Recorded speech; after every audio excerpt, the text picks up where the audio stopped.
के अंदर जैसे इंटरकास्ट मैरिज अभी चल रहा है, हर रोज हम लोग भी जूझ रहे हैं। हम आज जनता दरबार लगाए हैं, उसमें एक अभी लास्ट में उसमें थोड़ा हमको टाइम भी ज्यादा लगे, हमें लगा कि हम यहाँ समय पे नहीं पहुंच पाएंगे। एक ढाका की एक लड़की है, बंगाली लड़की, हिंदू लड़की है, उसने अपनी शादी की है यहाँ पाटलिपुत्रा में एक लड़के से। काफी पीएचडी कर रही है वो लड़की, ऐसा नहीं कि कोई अनपढ़ गवार लड़की है। वो इंटरनेट पे उसकी दोस्ती हो गई ढाका से। पाटलिपुत्रा के एक बड़े अच्छे परिवार में उसने शादी करी है। अभी 1 महीना पहले वो यहां से फिर अपने घर गई थी। उसके बाद अभी जब लौट के आई है तो बता रहे हैं कि उसके ससुर और उसके जो हस्बैंड है वो ताला बंद करके भाग गए हैं और वो अब इसको रखना नहीं चाहते। अब यहां पे झंझट उत्पन्न होना शुरू हो गया। अब इसमें हो सकता है कि यदि झंझट होगा तो ultimately it might turn into murder. आपने देखा एक वकील साहब की हत्या हुई अभी 6-7 दिन पहले। वो पूरा मीडिया में आने लगता है कि अब वकील भी सुरक्षित नहीं है, ये हो गया, लेकिन उसमें कारण क्या है? कारण ये था कि उनकी जो लड़की थी वो 1 साल पहले अंतर धर्मीय शादी करी थी, दूसरे धर्म के एक लड़के से शादी करी थी जो ऑलरेडी मैरिड है, जिसके 2-3 बच्चे हैं। तो ये एक्सेप्ट नहीं कर रहे थे उस मैरिज को, he was not accepting that marriage, और उसमें काफी टेंशन चल रहा था। अब कितने सारे मैरिजेज में टेंशन चल रहा है तो पुलिस इज नॉट अवेयर। हमें नहीं पता है कि किन किन मैरिजेज में अभी क्या स्ट्रेस चल रहा है, नहीं मालूम है। लेकिन यदि हत्या हो जाती है तब हम उसमें पिच इन करते हैं। और उसके बाद तो जैसे एक घटना हुई, उनके जो दामाद थे, दो he did not accept him as दामाद, बट दामाद थे, उन्होंने प्लानिंग करके उनको मार दिया। हत्या हो गई। हम लोगों ने 2-3 दिन के अंदर में डिटेक्ट किया, शूटर को पकड़ा, उनके दामाद को भी पकड़ा।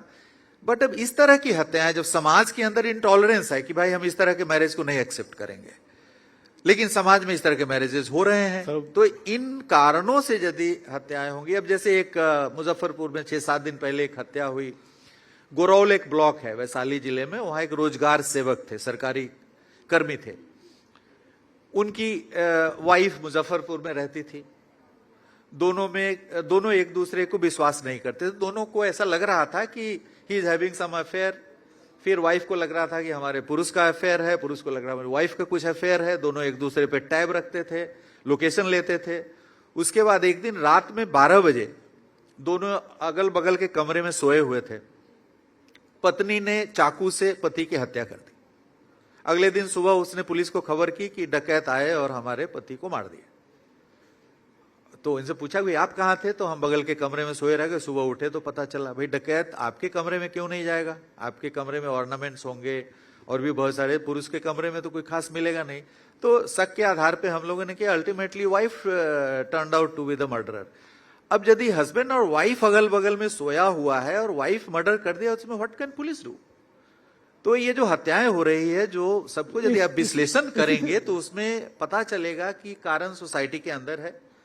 जो सोसाइटी में इंटॉलरेंस है, जो सोसाइटी में फैमिली का रोल चेंज हुआ है, जो सोसाइटी में जो एल्डर्स हैं उनका रोल चेंज हुआ है, इसके कारण जो अपराधीकरण हो रहा है, अपराध हो रहा है। तो सभी एजेंसी को एक साथ काम करना पड़ेगा। वो सर सारा समाज भी साथ, लेकिन एक छोटा सा, जनता भी चाहती है कि अपराधियों में पुलिस का ऐसा खौफ हो, खौफ कि अपराधी कुछ करने के पहले सोचे। नहीं, देखिए, क्या वो खौफ कानून खौफ कम है? कानून से ही खौफ पैदा हो सकता है।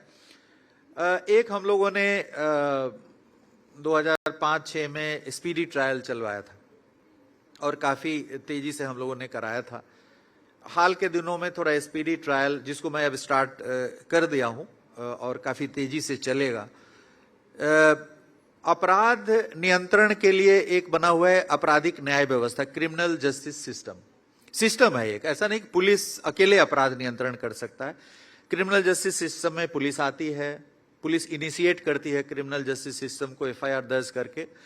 उसके बाद फिर कोर्ट्स आते हैं, प्रोसिक्यूशन है, अभियोजन है जो directorate of prosecution home department के अंदर है, प्रिजन्स है। प्रिजन्स की बात मैंने कुछ हद तक करी है कि प्रिजन्स के अंदर करेक्शन होना चाहिए, सुधार होना चाहिए। जो पहली बार क्राइम करके जाते हैं उनको वहां पर इस तरह का माहौल मिलना चाहिए कि वो जब निकल के बाहर आए तो समाज के साथ इंटीग्रेट हो परफेक्टली और अपराध करने की उनकी प्रवृत्ति पूर्ण रूप से उन्मूलित हो जाए, खत्म हो जाए। लेकिन ऐसा हो नहीं रहा है, वो बड़े अपराधी बन करके निकलते हैं, ट्रेनिंग लेकर के निकलते हैं। तो प्रिजन का भी एक बहुत बड़ा रोल है।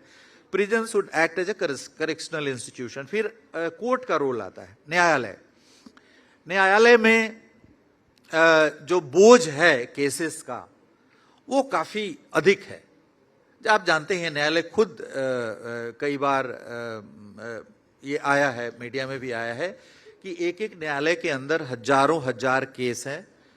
अभी एक खेमका हत्याकांड हुआ था, तो खेमका हत्याकांड के पहले 2018 में इनके बेटे की हत्या हो गई थी वैशाली में, हाजीपुर इंडस्ट्रियल थाने में। मैं उस समय सीआईडी में था, तो सीआईडी से ही हम लोगों ने उस केस को ब्रेक किया था और शूटर सहित 4 लोगों को चार्जशीट किया था। 1 महीने के अंदर चार्जशीट हो गया था। आपको यह जानकर के आश्चर्य होगा कि 7 वर्षों में, पिछले 7 वर्ष हो गए 2018 के बाद से, उस केस में मात्र एक डेट पड़ा है 2022 में, दूसरा डेट अभी पड़ने वाला है। तो पुलिस 1 महीने में चार्जशीट कर दी, लेकिन अन्य जो हमारे विंग्स हैं, पिलर्स हैं क्रिमिनल जस्टिस सिस्टम के, प्रोसिक्यूशन है, कोर्ट्स है, तो वहां पर हमारा नहीं चल रहा है। हम कोर्ट्स को नहीं डायरेक्ट कर सकते हैं कि आप इस डेट को दीजिए, उस डेट को दीजिए। तो ये सभी पिलर्स को जब एक साथ मिलकर के काम करेंगे और टाइम बाउंड तरीके से होगा, तभी ये हो सकता है। और सजा सबसे बड़ा डेटरेंस है। यदि पनिशमेंट हो जाए समय पे, स्पीडी पनिशमेंट हो जाए, महीने भर के अंदर ट्रायल्स हो जाए, जैसे आप देखते होंगे कि अंग्रेजों के जमाने में जो होता था, ये सेशंस कोर्ट का आप नाम सुना होगा, सत्र न्यायालय। सत्र का मतलब ये हुआ, जैसे सेशन होता है ना, अभी हमारा असेंबली सेशन चल रहा है, पार्लियामेंट सेशन चल रहा है। सेशन का मतलब है कि इतना तारीख से 5 दिन का भी सेशन चल रहा है। तो उसी तरीके से वहां होता था कि सेशंस डिसाइड होता था कि ये मर्डर केस को ट्रायल करने के लिए 20 तारीख से 25 तारीख तक का सेशंस चलेगा। 5 दिन में ट्रायल हो जाता था, फांसी की सजा हो जाती थी 5 दिन के अंदर में। आप लोगों ने सुना होगा कि 10 दिन के अंदर में, 20 दिन के अंदर में उस समय फांसी की सजा हो जाती थी। तो इसका डेटरेंस पड़ता था। धीरे धीरे इसमें थोड़ी धीमी हुई है। इसको कैसे तेज किया जाए, तो ये हर तरह के कार्रवाइयों को हम लोगों को करना पड़ेगा। प्रोसिक्यूशन को भी काफी क्रियाशील करना पड़ेगा। कोर्ट के अंदर जो बोझ है न्यायालय में, जैसे किसी भी एक जिले में आप देखिएगा, आज हम लोग इलेक्शन रिव्यू कर रहे थे तो आया कि एक जिले में, दरभंगा, समस्तीपुर में 70,000 केस ट्रायल में पेंडिंग है, 60,000 केस ट्रायल में पेंडिंग है।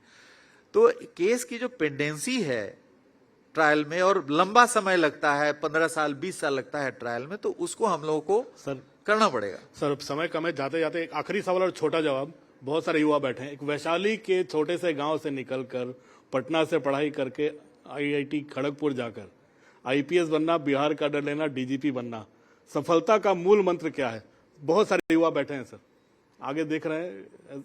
देखिए, मैंने हमेशा, जैसे गांव में पैदा लिया बगल में, मेरे पिताजी भी शिक्षक थे, तो संस्कारों की कमी नहीं थी। बचपन से ही बड़े अच्छे संस्कार उन्होंने दिया। खुद भी टीचर थे, बड़े सख्त टीचर थे। और मैंने पढ़ा, बगल के ही गांव के हाई स्कूल से ही पढ़ा और काफ़ी अच्छे अंक आए थे। मैंने भी नहीं सोचा था कि उतने अंक आएंगे। और मैं बिहार बोर्ड में करीब 10 के अंदर मेरा पोजीशन आया था। फिर मैं साइंस कॉलेज पटना, जो उस समय काफ़ी सॉट आफ्टर कॉलेज हुआ करता था, साइंस कॉलेज पटना में आया। वहाँ पर भी मैंने काफ़ी लगन के साथ पढ़ाई की और सेकंड पोजीशन यूनिवर्सिटी में मेरा था 82 में। फिर पहली बार ही मैंने आईआईटी दिया, बगैर कोई कोचिंग का आईआईटी चला गया। आईआईटी के बाद फिर मैंने जॉब भी किया, फिर मास्टर्स भी किया आईआईटी बॉम्बे से, फिर जॉब भी कई करे। मैंने 86 से 91 के बीच में 5 साल मैंने कई सारे जॉब्स भी किए।